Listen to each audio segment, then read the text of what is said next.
നമുക്ക് ചെയ്യാനുണ്ടായിരുന്നത് ഒരു ഹാമ്പർ സെറ്റാണ്. അതിൻ്റെ അകത്തേക്ക് വേണ്ട കുക്കി പൈയും ബ്രൗണിയുടെ നമ്മൾ ബേക്ക് ചെയ്തെടുക്കുന്നുണ്ട്. ഇത് നമുക്ക് അബ്രോഡിൽ നിന്ന് വന്നിട്ടുണ്ടായിരുന്ന ഒരു വർക്കാണ്. അതിന് മുന്നേ ഒരു ഹാമ്പർ സെറ്റ് ഇവർക്ക് വേണ്ടി ചെയ്ത് കൊടുത്തിട്ടുണ്ടായിരുന്നു. എൻ്റെ കസിന് വേണ്ടിയിട്ടാണ്. അത് ഇവർക്ക് ഭയങ്കര ഇഷ്ടപ്പെട്ടിട്ട് വീണ്ടും എനിക്ക് റിപ്പീറ്റഡ് ആയിട്ട് ഓർഡർ തന്നിട്ടുണ്ടായിരുന്ന ഒരു വർക്കായിരുന്നു അത്. നമ്മുടെ ബ്രൗണിക്ക് എപ്പോഴും റിപ്പീറ്റഡ് കസ്റ്റമറാണ് കൂടുതൽ. കാരണം ബ്രൗണി കുറച്ച് എക്സ്പെൻസീവ് ആയതുകൊണ്ട് തന്നെ വാങ്ങിക്കാൻ കുറച്ച് മടിയുണ്ട് എല്ലാവർക്കും.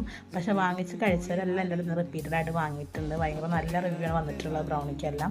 അതിൽ ബെസ്റ്റ് സെല്ലറാണ് ആ സോളൻ ബ്രൗണി ബോക്സ് വന്നിട്ടുള്ളത്. ഞാൻ ഇപ്പോൾ ഇവിടെ എടുത്തിരിക്കുന്നത് ഒരു വുഡൻ ഹാമറാണ്. അതിൻ്റെ അകത്തേക്കാണ് നമ്മൾ കുക്കി പൈയും ബ്രൗണി ബോക്സ് എല്ലാം വെച്ച് അറേഞ്ച് ചെയ്തെടുക്കുന്നത്. അതിൻ്റെ അകത്തേക്ക് ഒരു ഫാസ്റ്റ് ട്രാക്കിൻ്റെ വാച്ചും കൂടി നമ്മൾ ഗിഫ്റ്റായിട്ട് ആഡ് ചെയ്ത് കൊടുക്കുന്നുണ്ട്.